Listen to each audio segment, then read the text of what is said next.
বাংলাদেশ দক্ষিণ এশিয়ার হৃদয়ে থাকা একটি শান্তিপ্রিয় রাষ্ট্র, কিন্তু সেই শান্তির পেছনেও রয়েছে বহু জটিল সমীকরণ।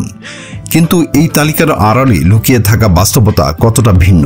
সাম্প্রতিক ইরান ইসরায়েল এবং ভারত পাকিস্তান সংঘাত আমাদের চোখে আঙ্গুল দিয়ে দেখিয়ে দিয়েছে আধুনিক যুদ্ধ মানে আকাশের যুদ্ধ। যার আকাশ সুরক্ষিত সেই আসল বিজয়ী। কিন্তু আমাদের প্রিয় মাতৃভূমি বাংলাদেশের আকাশ কতটা সুরক্ষিত?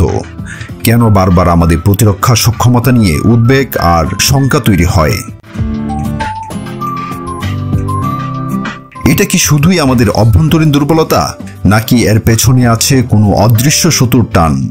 কোনো এক প্রভাবশালী প্রতিবেশী রাষ্ট্রের কি কোনো গোপন এজেন্ডা আছে বাংলাদেশকে একটি দুর্বল প্রতিরক্ষা ব্যবস্থার মধ্যে আটকে রাখার? আজ আমরা র্যাঙ্কিং এর মোহ থেকে বেরিয়ে বাস্তবতার মাটিতে পা রাখব। আমরা বিশ্লেষণ করব বাংলাদেশের আকাশ প্রতিরক্ষার প্রতিটি স্তর এবং খুঁজে বের করার চেষ্টা করব সেই সত্য যা হয়তো অনেকেরই অজানা। এই অদৃশ্য খেলার পেছনে মূল চালক কে, জানতে হলে শেষ পর্যন্ত আমাদের সাথেই থাকুন। একটু ভাবুন, মাত্র 12 দিনের যুদ্ধে ইরান ইসরায়েলের দিকে ছুড়েছিল প্রায় 350-ও বেশি মিসাইল আর ড্রোন। কিন্তু ইসরায়েল তার আয়রন ডোম, অ্যারো ডিফেন্স আর ডেভিড স্লিং এর মতো দুর্ভেদ্য দেয়াল দিয়ে 92% আক্রমণ আকাশই ধ্বংস করে দেয়। অন্যদিকে রাশিয়ার মতো পরাশক্তির মিসাইল ঠেকাতে ইউক্রেনের আকাশে গর্জে উঠছে আমেরিকান প্যাট্রিয়ট, জার্মান আইরিস-টি এর মতো অত্যাধুনিক সিস্টেম। এমনকি আমাদের প্রতিবেশী ভারতও পাকিস্তানের মিসাইল ঠেকাতে রাশিয়ার S-400 ব্যবহার করে। এই প্রতিটি ঘটনায় একটি বার্তা দেয়, শক্তিশালী আকাশ প্রতিরক্ষা ছাড়া দেশের সার্বভৌমত্ব আজ কল্পনা মাত্র। এখন প্রশ্ন হলো, এই বৈশ্বিক বাস্তবতার সামনে বাংলাদেশের প্রস্তুতি ঠিক কোথায় দাঁড়িয়ে? একটি দেশের আকাশ প্রতিরক্ষা ব্যবস্থা মূলত 3টি স্তম্ভের উপর দাঁড়িয়ে থাকে: মিসাইল সিস্টেম, রাডার নেটওয়ার্ক এবং যুদ্ধ বিমান।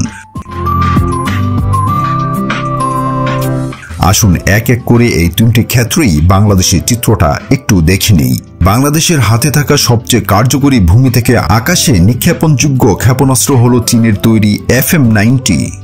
2011 সালে কেনা এই সিস্টেমটি ড্রোন, হেলিকপ্টার বা নিচু দিয়ে উড়ে যাওয়া বিমানকে নিশানা করতে পারদর্শী। কিন্তু প্রশ্ন হলো, এটি একটি তৃতীয় প্রজন্মের প্রযুক্তি, অর্থাৎ এটি আধুনিক ফাইটার জেট বা দূরপাল্লার ক্রুজ মিসাইলের বিরুদ্ধে প্রায় অকার্যকর। বিশ্বের দেশগুলো যখন S-400 বা প্যাট্রিয়টের মতো চতুর্থ বা পঞ্চম প্রজন্মের দুর্ভেদ্য প্রযুক্তি ব্যবহার করছে, আমরা তখন পড়ে আছি 1 দশক পুরনো সিস্টেমে। যদিও কিছু নতুন মিসাইল আমাদের বাহিনীতে যুক্ত হয়েছে, কিন্তু তার সংখ্যা বা সক্ষমতা সম্পর্কে সরকারিভাবে কিছুই প্রকাশ করা হয়নি, যা আরও বেশি ধোঁয়াশা তৈরি করে। শত্রুপক্ষকে শনাক্ত করার প্রথম ধাপ হলো রাডার। এই ক্ষেত্রে বাংলাদেশ কিছুটা হলেও এগিয়ে। ফ্রান্সের 2টি থেলাস গ্রাউন্ড মাস্টার 403 রাডার আমাদের বিমান বাহিনীর সম্বল। এটি অত্যন্ত আধুনিক এবং যে কোনো স্থানে বহনযোগ্য। ঢাকার শাহজালাল বিমানবন্দরের রাডারও কার্যকর। কিন্তু মুদ্রার অপর পিঠও আছে। 2017 সালে জাইকার সহায়তায় বসানো চট্টগ্রাম বিমানবন্দরের রাডারটি প্রযুক্তিগত সমস্যার কারণে প্রায় অচল। এর মানে হলো আমাদের দেশের গুরুত্বপূর্ণ একটি অংশের আকাশে নজরদারিতে বড় একটি ফাঁক রয়ে গেছে। কয়েকটি ভালো রাডার দিয়ে পুরো দেশের আকাশকে সুরক্ষিত রাখা সম্ভব নয়। এখন আসা যাক সবচেয়ে গুরুত্বপূর্ণ অংশ, যুদ্ধ বিমান। বিশ্ব যখন 5ম এমনকি 6ষ্ঠ প্রজন্মের স্টিলথ ফাইটার জেট, যা রাডারে ধরা পড়ে না, তা নিয়ে গবেষণা করছে, তখন আমাদের বিমান বাহিনীর মূল শক্তি হল 4র্থ প্রজন্মের মাত্র 8টি MiG-29 ত্রুটিপূর্ণ যুদ্ধ বিমান। মোট যুদ্ধ বিমানের একটি বড় অংশই হল চীনের তৈরি পুরনো মডেলের F-7, যা এখনকার সময়ে অনেকটা জাদুঘরে রাখার মতোই। প্রশিক্ষণের জন্য ব্যবহৃত কিছু হালকা যুদ্ধ বিমান থাকলেও আধুনিক আকাশে এদের টিকে থাকা প্রায় অসম্ভব। অন্যদিকে আমাদের প্রতিবেশী পাকিস্তান চীন থেকে 5ম প্রজন্মের J-31 পেতে চলেছে। ভারত রাফালের মতো 4.5 প্রজন্মের বিমান ব্যবহার করছে।